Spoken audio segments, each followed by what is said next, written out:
Você vai aprender física, eu garanto. Fala fera, tranquilo? Muita atenção.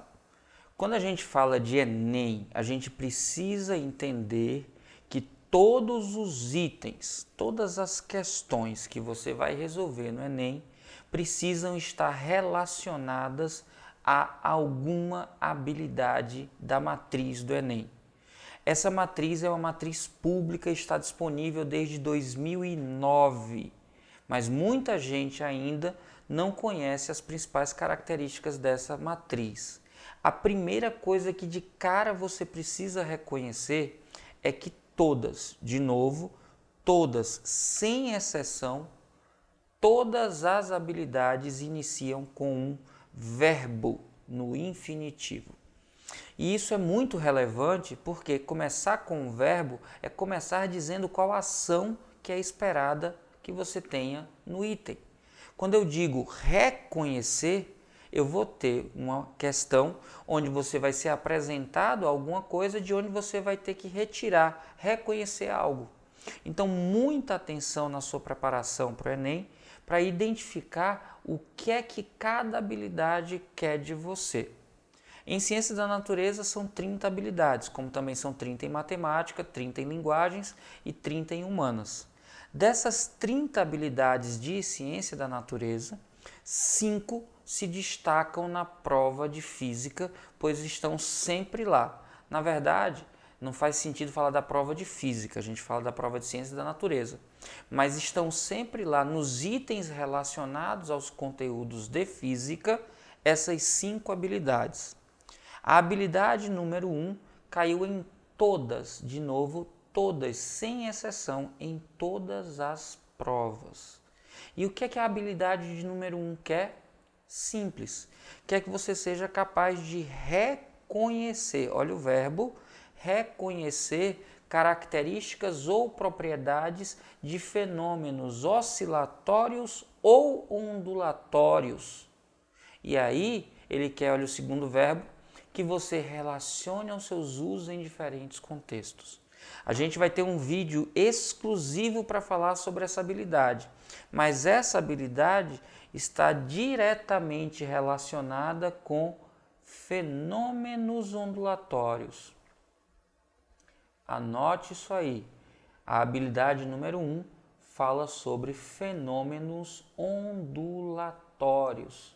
Sim, a gente está falando de ondulatória, mas não de toda ondulatória. A gente está falando especificamente dos fenômenos ondulatórios: reflexão, refração, polarização, difração, ressonância, interferência, efeito Doppler. A gente, como eu disse, vai ter um vídeo só comentando sobre isso. Então, para a primeira habilidade, você tem que estar craque em fenômenos ondulatórios. Mais do que isso, em reconhecê-los, relacionando eles nos contextos em que eles aparecem, tá bom? A habilidade número 5, que é da competência 2, fala sobre dimensionar, dar a dimensão, dizer quanto, dimensionar aparelhos e circuitos elétricos de uso cotidiano. Exatamente ali o seu secador de cabelo, chuveiro elétrico, lâmpada e mais um monte de dispositivos elétricos. Essa questão aqui vai sempre estar relacionada com eletrodinâmica básica. Então, olha aqui, eletrodinâmica. A gente sempre vai ter questõezinhas que vão envolver a parte de comparação de dispositivos, que vai ter que calcular alguma coisa como fusível, ou potência, ou energia. A gente vai ter sempre que calcular, dimensionar é dizer quanto, e o conteúdo relacionado à eletrodinâmica.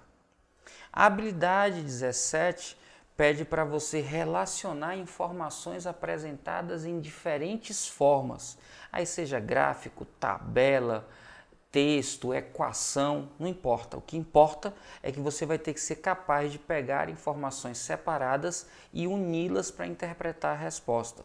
E o que é mais importante é que essa habilidade é extremamente ampla. Ela pode aparecer nas suas questões que envolvam física, que envolvam química e até que envolvam biologia. Então, essa habilidade ela é muito ampla e pode aparecer para física, para química ou para biologia e relacionada com qualquer conteúdo. Você pode ter gráficos envolvendo mecânica, termologia, óptica, ondas, não tem problema. Química também tem muitos conteúdos que podem apresentar dados tabelados, dados gráficos, biologia também. Então essa habilidade é muito ampla e por isso está sempre no Enem. A habilidade de número 20 quer que você seja capaz de caracterizar causas, atenção, ou consequências do movimento. Aí ele fala de partículas, corpos celestes e por aí vai. Então eu quero caracterizar movimento, então não tem dúvida. Aqui a gente está falando de mecânica. Então quando a gente fala de caracterizar causas ou efeitos de movimento, a gente está falando sobre mecânica. Outra habilidade sempre presente no Enem é a 21. A 21 quer que você utilize leis físicas e aí ele bota até ou químicas, embora essa habilidade seja da competência 6, que é específica de física, ele diz utilizar leis físicas ou químicas para fazer interpretação de situações e aí ele é bem específico, na termodinâmica ou no eletromagnetismo. Então aqui são questões relacionadas à termodinâmica e ou eletromagnetismo. Acabou aqui o papel, vou deixar eletromagnetismo. Então, muita atenção, porque sempre na prova do Enem a gente vai ter uma predominância de alguns conteúdos dentro de algumas habilidades. E é exatamente por isso que nessa nossa revisão a gente vai bater detalhadamente sobre cada uma dessas habilidades. A gente vai deixar linkado no final do vídeo e a gente vai dar um exemplo de cada uma dessas nesse vídeo. Mas lembra, isso aqui é só a abertura de uma super revisão onde cada uma dessas habilidades vai ser super detalhada. Tranquilo? E aí, fera, já merece seu like? Então cai matando aí nesse like e já sabe, se tiver dúvida, deixa nos comentários que eu respondo. O trombone de Kinkel é um dispositivo experimental utilizado para demonstrar o fenômeno da interferência de ondas sonoras. Uma fonte emite ondas sonoras de determinada frequência na entrada do dispositivo. Essas ondas se dividem pelos dois caminhos, ADC e AEC, e se encontram no ponto C, que é a saída do dispositivo, onde se posiciona um detector. O trajeto ADC pode ser aumentado pelo deslocamento dessa parte do dispositivo. Com o trajeto ADC igual a AEC, capta-se um som muito intenso na saída. Entretanto, aumentando-se gradativamente o trajeto ADC até que ele fique como mostrado na figura, a intensidade do som na saída fica praticamente nula. Dessa forma, conhecida a velocidade do som no interior do tubo, 320 metros por segundo, é possível determinar o valor da frequência do som produzido pela fonte. O valor da frequência em Hertz do som produzido pela fonte é... Fera, dá uma olhada nessa figura. Perceba que a gente está falando de interferência, e interferência pressupõe uma superposição de ondas. Lembra que a gente falou muito sobre fenômenos ondulatórios e um desses fenômenos é exatamente o da interferência.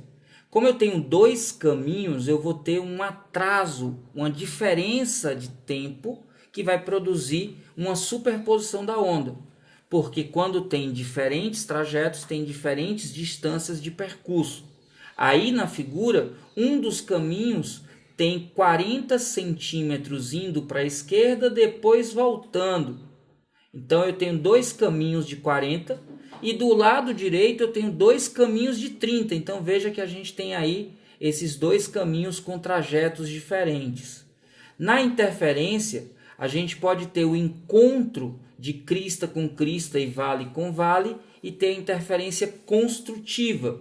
Ou então ter encontro de crista com vale e ter uma interferência destrutiva. Vou fazer aqui uma figurinha para deixar isso mais claro, presta atenção. Quando você olha para cá, olha só, eu tenho aqui uma primeira onda A, B, C e tenho aqui uma segunda onda X, Y, Z. Veja que eu destaquei aqui e não ficou muito alinhado o Z com C, mas a ideia era que ele tivesse alinhado aqui, tá bom? Veja que quando eu encontro A com X, B com Y e Z com C, eu tenho crista com crista, vale com vale, crista com crista. Estão essas ondas em concordância de fase. O que vai acontecer é que eu vou aumentar a amplitude. No caso do som, o som fica mais forte. Mas se por conta da diferença de caminhos eu desloco uma onda da outra, até que eu tenha B em contato com X e C em contato com Y, eu tenho crista com vale, crista com vale. Isso significa interferência destrutiva. E aí, olha só, para que eu passe de uma interferência construtiva com um som forte para uma interferência destrutiva com um som praticamente nulo, eu tenho que deslocar as frentes de um total que corresponde à metade do comprimento da onda. Então esse é o segredo. Para passar de construtivo para destrutivo, eu vou ter que passar então lambda sobre 2. Tranquilo? Então bora agora resolver. Olha só, o nosso atraso de percurso ΔD vai ser a diferença entre o percurso feito por um lado. Veja que essa curvatura é igual dos dois lados, eu vou considerar então só esses comprimentos. De um dos lados eu tenho 2 vezes 40 centímetros e do outro lado eu tenho 2 vezes 30 centímetros. Então essa é a diferença de percurso. 2 vezes 40 menos 30 dá 10. Então a nossa diferença de percurso vai ser igual a 2 vezes 10, 20 centímetros. Atenção e cuidado com isso. Está em centímetros, para passar para metros, então eu vou dividir por 100 e encontrar que a nossa diferença de percurso vale 0,2 metros. Essa diferença de percurso é exatamente o lambda sobre 2 que a gente falou. Aí eu tenho então o nosso lambda sobre 2 sendo igual a 0,2. O nosso lambda vai ser igual a 0,4 metros. E aí, a partir dessa informação e sabendo quanto vale a velocidade, fica fácil de entender que V é lambda vezes F. Vou substituir os valores, velocidade é 320, lambda é igual a 0,4, F é o que eu estou procurando. O valor de F vai ser então igual a 320 dividido por 0,4. Como tem uma casa decimal, a gente pode acrescentar um zero aqui no numerador. 3.200 dividido por 4, a alternativa correta é aquela que vai trazer 800 Hz. E qual é essa alternativa? É a da letra Z, ou da letra C. A alternativa correta, letra C, C de coisa fácil. Fácil quando a gente sabe o que fazer. E fenômenos ondulatórios foi algo que a gente sempre falou aqui no canal. Bastava entender aqui o atraso de marcha, que é essa diferença de percurso, e lembrar que para passar de uma construtiva para uma destrutiva, vale metade do lambda. Com isso achou lambda e achou a frequência. Simples assim. Fusível é um dispositivo de proteção contra sobrecorrente em circuitos. Quando a corrente que passa por esse componente elétrico é maior que sua máxima corrente nominal, o fusível queima. Dessa forma, evita que a corrente elevada danifique os aparelhos do circuito. Suponha que o circuito elétrico mostrado seja alimentado por uma fonte de tensão U e que o fusível suporte uma corrente nominal de 500 mA. Atenção à unidade, fera. Qual é o máximo valor da tensão U para que o fusível não queime? Atenção, fera, preste muita atenção na figura que vai ficar em destaque agora para você. Olhando para essa figura, você percebe que tem vários caminhos para o percurso da corrente. Muita atenção e cuidado agora. Para resolvermos essa questão, nós podemos escolher um dos caminhos que está ligado diretamente à bateria, que é esse que a gente vai destacar agora. Prestou atenção? Então, acompanhe agora a resolução. Olha só, o desenho aqui não está tão perfeitinho como na cartela, mas veja que eu tenho aqui, olha, a nossa bateria, o nosso gerador tem aqui uma DDPU, e olhando para o sentido convencional da corrente, eu consigo circuitar aqui, ó. Venho para esse ponto, vou chamar esse ponto aqui de A. No ponto A, a corrente se divide, passa uma parte pelo fusível e outra não, chegando a esse nó aqui que eu vou chamar de B. Depois passa aqui pelo resistor de resistência 40, indo para um ponto C e volta para o gerador. Então o fusível aqui está nesse trecho que está circuitado, está fechado o circuito. Eu posso então resolver só com isso. Aqui, saindo do gerador, eu tenho uma corrente de intensidade I, que ao chegar no ponto A, por conta dos trechos em paralelo, eu posso representar como uma corrente que passa aqui no resistor 60 e 1, e uma corrente que passa aqui no resistor de 120 e 2.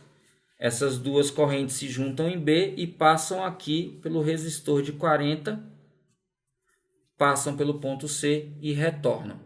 A gente tem então aqui que o valor de U pode ser encontrado, olha só, resistência equivalente do circuito vezes a intensidade de corrente I. Eu sei que essa corrente I2 que vai passar aqui no fusível, ela é no máximo de 500 miliampere. Mili é dividido por 1000, então 500 dividido por 1000 é 0,5 ampere. Olha para essa imagem. Eu vou reescrever esse desenho de forma facilitada. Olha ele aqui. Esse é o ponto A, esse é o ponto B, esse é o ponto C e está aqui o nosso valor, está aqui a nossa bateria. Fica fácil de perceber que entre A e B eu tenho dois resistores em paralelo e que esses dois resistores em paralelo estão em série com o resistor de 40. Quando são apenas dois resistores em paralelo, a gente pode usar a regra prática produto 120 vezes 60 dividido pela soma 120 mais 60. Então, o valor da resistência equivalente entre A e B vai ser igual a 12 vezes 6, 72, eu tenho aqui dois zeros, 120 mais 60 dá 180. Simplificando, eu tenho 720 por 18, 72 por 18 dá 4, então eu tenho aqui 40. Ora, a resistência equivalente de A até C vai ser igual à resistência de A para B mais a resistência que está em série, que é de B para C. Isso vai ser então igual a 40 mais 40, que é igual a 80 ohms. Agora é a hora de pensarmos um pouco. Olha só. Agora que eu sei quem é a resistência equivalente, eu sei que o valor de U vai ser igual a essa resistência equivalente, 80, vezes o valor da corrente que passa pelo gerador. Essa corrente que a gente chamou de I sai do gerador, no ponto A se divide passando uma parte aqui no fusível, e a gente já sabe que é 0,5 ampere, e uma parte passa aqui no resistor de 60, que eu não sei quanto vale, mas que no outro desenho eu chamei aqui de corrente I1. Aqui eu tenho dois resistores 120 e 60 em paralelo. E em paralelo eu sei que a DDP no trecho de cima, no ramo de cima, é igual a DDP no ramo de baixo. Como U é igual a R vezes I, eu tenho que esse produto, 120 vezes 0,5, é igual a esse produto, 60 vezes I1. Ora, fazendo as devidas simplificações, a gente acha que I1 é igual a 1 ampere. 120 vezes 0,5 é 60, 60 dividindo 60 resta 1. Ora, se aqui eu tenho 1 ampere, aqui eu tenho meio ampere, quando elas se juntam, vão passar aqui no resistor de 40, 1,5 ampere. E essa corrente é a corrente que vai passar pela bateria, 1,5 ampere. Logo, a DDP máxima, quando a corrente é máxima no fusível, vai ser igual a 80 vezes 1,5, a DDP vai ser igual a 120 volts. No máximo, para que o fusível não queime, o valor tem que ser 120 volts. E a alternativa que diz isso para a gente é a letra D, D de detona, fera. Se você acompanhou nossos vídeos e as nossas revisões, sabe que circuito elétrico era a presença certa na prova, então revisando você garantiu essa questão. Muita gente achou essa questão difícil, porque olhando para a primeira figura, o circuito parecia muito mais complexo. Só que o que a gente precisava era simplesmente olhar para a figura nesse trecho onde havia o fusível. Tranquilo? Dispositivos eletrônicos que utilizam materiais de baixo custo como polímeros semicondutores têm sido desenvolvidos para monitorar a concentração de amônia, um gás que é tóxico e incolor, em granjas avícolas. A polianilina é um polímero semicondutor que tem o valor de sua resistência elétrica nominal quadruplicado, atenção com isso, quando exposto a altas concentrações de amônia. Na ausência de amônia, a polianilina se comporta como um resistor ôhmico. Olha aí, cuidado com isso. E a sua resposta, na verdade, a sua resposta elétrica é mostrada no gráfico. Olha só o gráfico, presta bem atenção nele. O valor da resistência elétrica da polianilina, cuidado agora, na presença de altas concentrações de amônia em ohm, é igual a... Olha só para o gráfico agora, fera. Só para o gráfico. Veja que esse gráfico tem na abscissa diferença de potencial em volt e na ordenada, na vertical, intensidade de corrente, olha só, 10 elevado a menos 6 ampere em microampere. Muito cuidado com isso. Outra coisa que muita gente pode ter se enganado. O gráfico mostra o comportamento quando não tem amônia, mas a questão pede quando tem muita amônia. Então, muita atenção e cuidado com isso. Só para facilitar a nossa vida, eu vou pegar esse ponto do gráfico que está destacado agora. Olha, destacado aí no gráfico, em que a DDP vale 1 e que a intensidade de corrente vale 2 microampere. Acompanhe aqui a resolução. Como a gente falou, o gráfico nos permite calcular a resistência quando é sem a presença de amônia. Lembrando do que a gente falou aqui, muitas vezes a definição do valor da resistência é dado pela razão entre U e I. Simples assim.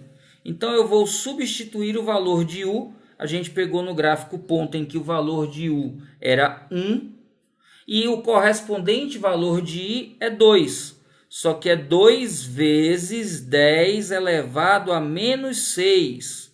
Opa! Como 10 a menos 6 aparece aqui no denominador, eu posso passá-lo para o numerador invertendo o sinal. e ficar então com 1 vezes 10 elevado à sexta, tudo isso sobre 2, em ohms. E eu não vou nem resolver.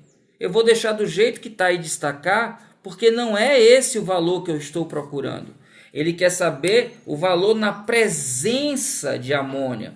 E aí diz a questão para a gente que com a presença de amônia, a resistência é quadruplicada.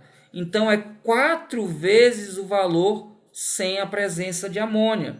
Eu vou ter então 4 que multiplica esse valor aqui, olha só. 1 vezes qualquer coisa, a própria coisa, 10 à sexta. Isso sobre 2. Ora, se eu multiplico por 4 e divido por 2, eu posso simplificar esse 4 dividido por 2 e resta aqui 2 que multiplica 10 à sexta. E é exatamente essa a resposta. 2 que multiplica 10 à sexta ohm é a resistência na presença de altas concentrações de amônia. Muita atenção e cuidado, porque quem não percebeu que o gráfico se referia a um tipo de resistência e queria na resposta outro, perdeu essa questão. A alternativa correta é a letra E de eita poxa. Em 2017 até as questões fáceis do Enem tinham pegadinha. É isso mesmo, fera. Vamos juntos. Um motorista que atende a uma chamada de celular é levado à desatenção, aumentando a possibilidade de acidentes ocorrerem em razão do aumento de seu tempo de reação. Considere 2 motoristas, o primeiro atento e o segundo utilizando o celular enquanto dirige. Eles aceleram seus carros inicialmente a 1 metro por segundo quadrado. Em resposta a uma emergência, freiam com uma desaceleração a 5 metros por segundo quadrado. O motorista atento aciona o freio a velocidade de 14 metros por segundo, enquanto o desatento, em situação análoga, leva 1 segundo a mais para iniciar a frenagem. Que distância o motorista desatento percorre a mais do que o motorista atento até a parada total dos carros? Fera, questãozinha perigosa que muita gente confundiu. Bora só organizar aqui os dados. Ele está dizendo que primeiro tem uma aceleração que é igual a 1 metro por segundo quadrado. E que depois, na frenagem, tem uma desaceleração. Então, é uma aceleração no sentido contrário. Vou colocar aqui o sinal de menos. De 5 metros por segundo quadrado. Entenda que dizer que tem uma aceleração de 1 metro por segundo quadrado está dizendo que a variação de velocidade é de 1 metro por segundo para cada intervalo de tempo de 1 segundo. Isso é importante. Outra coisa, ele fala sobre 2 motoristas, o desatento e o atento, e quer saber quanto a mais, presta atenção, quanto a mais vai ser percorrido pelo desatento. Então o que ele quer saber é um valor que eu vou chamar de D, que é a diferença entre o deslocamento do motorista, que eu vou chamar de desatento, que é o número 2, e o deslocamento do motorista, que é o atento, que eu vou chamar de 1. Então, só para que você saiba de quem eu estou falando, eu vou chamar aqui 1, o piloto, o motorista atento, e vou chamar de 2, aqui o piloto, o motorista desatento. Veja que ele fala com que velocidade o motorista 1 pisa no freio. Pisa no freio até parar. Então eu sei velocidade no fim, sei velocidade no início. E ele diz quanto é a aceleração, mas ele nada fala sobre tempo. Ok? Muita atenção e cuidado com isso. Volta aí na cartela para a gente dar uma lida. Veja que ele fala que o motorista que está atento está a uma velocidade de 14 metros por segundo e o desatento leva 1 segundo a mais. Então volta para cá agora. Como ele deu velocidade, aceleração e a gente quer deslocamento, não deu tempo, não pediu tempo, não perca tempo. Equação de Torricelli. V ao quadrado é igual a V0 ao quadrado mais 2 vezes a aceleração vezes o deslocamento. Quando a gente pega os dados do que estava atento, ele vai pisar no freio até parar. 0 é a velocidade. A velocidade inicial, 14 ao quadrado, mais 2 vezes a aceleração, que é menos 5, vezes o deslocamento, que eu vou chamar aqui de deslocamento 1, porque é do atento. 0 ao quadrado é 0, 14 ao quadrado é 14 vezes 14, confere aí 196, mais 2 vezes menos 5 é igual a menos 10 vezes aqui o deslocamento. Menos 10 ΔS no segundo membro corresponde a mais 10 ΔS no primeiro, igual a 196. O 10 multiplicando passa dividindo, e a gente tem que o deslocamento aqui do primeiro durante a frenagem seria 196 dividido por 10, deslocamento ΔS1, 16,6 metros. Então registre isso aí e bora voltar lá no texto para que você possa ver e continuar acompanhando. Veja que ele está dizendo que o motorista desatento passou 1 segundo até que ele pudesse iniciar a frenagem. Muito importante essa informação, ok? Ele passou 1 segundo antes de pisar no freio. Então, volta aqui comigo.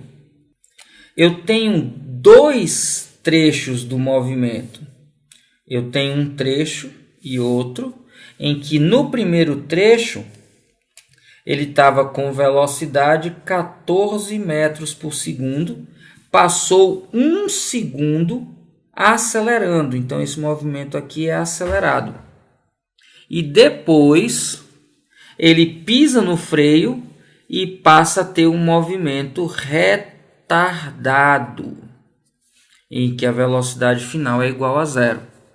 No movimento acelerado, ele passou um intervalo de 1 segundo com uma aceleração de 1 metro por segundo ao quadrado. Ora, essa aceleração diz que em 1 segundo ele aumenta 1 metro por segundo a velocidade. Se aqui era 14, então aqui, 15 metros por segundo. Para resolver o que acontece aqui nesse segundo trecho, a gente tem velocidade final, a gente tem 0 como velocidade final, 15 como velocidade inicial e sabe que a aceleração é menos 5 metros por segundo quadrado.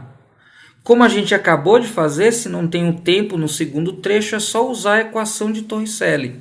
V ao quadrado é igual a V0 ao quadrado mais 2 vezes A vezes deslocamento do segundo móvel. Substituindo os valores, a velocidade final é 0, aqui tem 0 ao quadrado. Eu tenho aqui a velocidade inicial para esse trecho, que é igual a 15, está ao quadrado, mais 2 vezes a aceleração, que é menos 5, vezes o deslocamento 2. Mais 2 vezes menos 5 dá menos 10. Menos 10 ΔS mudando de membro, fica 10 vezes o ΔS2, igual a 15 vezes 15, que é 225. O deslocamento 2, então, vai ser 225 sobre 10, que dá 22,5 metros. Importante, esse é o deslocamento durante a frenagem, só nessa segunda parte. Só que antes disso, ele também se deslocou nesse primeiro trecho aqui de verde, E nesse primeiro trecho, a gente tem intervalo de tempo e tem 2 velocidades. E aí a gente pode lembrar que no movimento uniformemente variado, a velocidade média é dada pela expressão V0 mais V dividido por 2. E isso é igual a ΔS sobre ΔT. A velocidade inicial desse trecho, 14. A velocidade final desse trecho, 15. O intervalo de tempo, 1. O deslocamento é só calcular. 14 mais 15 dividido por 2, tudo isso é igual ao deslocamento sobre o intervalo de tempo, que é 1. 14 mais 15, 29 dividido por 2, dá 14,5 metros. Esse corresponde ao deslocamento desse primeiro trecho. Ora, mas o deslocamento do móvel 2 é desde esse momento até esse momento final. Então, eu vou somar esses dois trechos. Eu venho para cá, olha só. Coloco, então, 14,5. E quanto é, então, o deslocamento total aqui do móvel desatento, que eu chamei de 2. 5 mais 5 dá 10, vai 1. 1 mais 2, 3 mais 4 dá 7.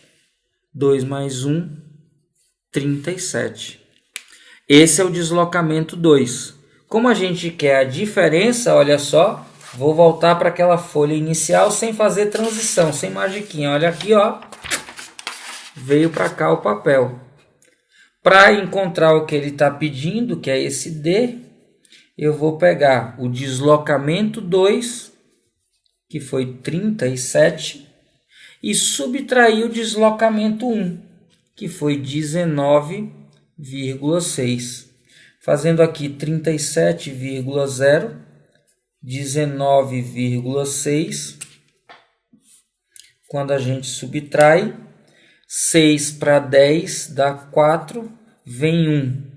20 para 37 dá 17,4 metros. Quando você vai para as alternativas, a alternativa correta é a letra E de eita poxa. Eita poxa, atenção. Atenção, porque muita gente, vou voltar aqui, tá? Muita gente não calculou esse pedaço. E aí, não calculando esse pedaço, se tivesse feito 22,5 menos 19,6, teria encontrado aqui 9, aqui 20 para 22,2,9. E isso aqui estava na letra A, só que isso aqui está errado. Ives, por que está errado? Porque a gente tem que considerar os dois deslocamentos aqui. Porque o móvel desatento, ele acelera por mais um segundo antes de frear. E é exatamente isso que provavelmente fez muita gente errar. Cuidado, isso aqui está errado. A alternativa correta é a letra E de eita poxa, coisa fácil. A figura mostra como é a emissão de radiação eletromagnética para 5 tipos de lâmpadas: haleto metálico, tungstênio, mercúrio, xênon e LED. As áreas marcadas em cinza são proporcionais à intensidade da energia liberada pela lâmpada. As linhas pontilhadas mostram a sensibilidade do olho humano aos diferentes comprimentos de onda. O V e IV são as regiões do ultravioleta e do infravermelho, respectivamente. Um arquiteto deseja iluminar uma sala usando uma lâmpada que produza boa iluminação, mas que não aqueça o ambiente. Qual tipo de lâmpada melhor atende ao desejo do arquiteto? Fera, dá uma olhada aqui nessa representação. O que está aparecendo aqui embaixo é o que está lá na figura com aquela borda onde eu tenho ultravioleta, visível e infravermelho. Lembrando que as radiações térmicas, elas se concentram predominantemente nessa região aqui, ó, do infravermelho. Onde tiver infravermelho, você pensa em calor. Ora, então se eu não quero que o ambiente seja aquecido, eu tenho que procurar uma lâmpada onde essa região de infravermelho não apareça no espectro, ou se aparecer, apareça minimamente no espectro. E visível é onde está o que a gente propriamente diz de luz, né? É luz visível, e aqui é onde tem que se concentrar predominantemente as radiações. Então a gente vai olhar onde é que o pontilhado fica mais concentrado nessa região do meio e onde é que fica menos concentrado a linha aqui, ó, no infravermelho. A linha fechada tem que estar também aqui na região de luz, menos na região de infravermelho. E os pontilhados tem que estar ocupando o máximo aqui na região de luz. Então, volta lá com o gráfico para a gente ver. Fera, dá uma boa olhada aí nas questões. Perceba que a gente tem muito calor na de tungstênio, que é a segunda. Vê como a linha cresce para a direita, né? Vê como na xenon também tem muita coisa ocupada ali na linha da direita, que é o infravermelho. Então essas são as que mais aquecem. Agora, dá uma olhada nas outras. Perceba que nas outras, na região do meio, a que a gente tem melhor aproveitamento é a da LED. Veja que na LED a gente tem todas as curvas altas, ocupando ali a região entre 400 e 700. Na de haleto metálico e na de mercúrio, a gente tem alguns picos, mas quando a gente olha para a luz LED, ela é a que tem uma melhor distribuição e que ocupa melhor a região de luz visível. Veja que praticamente todas as radiações estão exclusivamente entre 400 e 700. Todas as outras têm mais espalhamento lá da curva, ou mais para a direita, ou mais para a esquerda, mas a LED concentra todas as linhas, praticamente tudo, entre 400 e 700. Então essa é a melhor condição para que a gente tenha uma boa iluminação com um baixo aquecimento. A lâmpada LED é a alternativa correta, que é a letra E. Atenção! Quem acompanha as aulas do Física Total, a gente sempre chama a atenção que a lâmpada LED é a que dissipa menos calor e que por isso tem uma vida útil mais longa e por isso também tem um consumo de energia muito melhor do que as outras formas de energia. Por isso, só de saber essas informações, você já saberia que a alternativa correta era a letra E de eita, poxa, essa aí o Física Total garantiu para mim. Valeu, fera. Vamos juntos.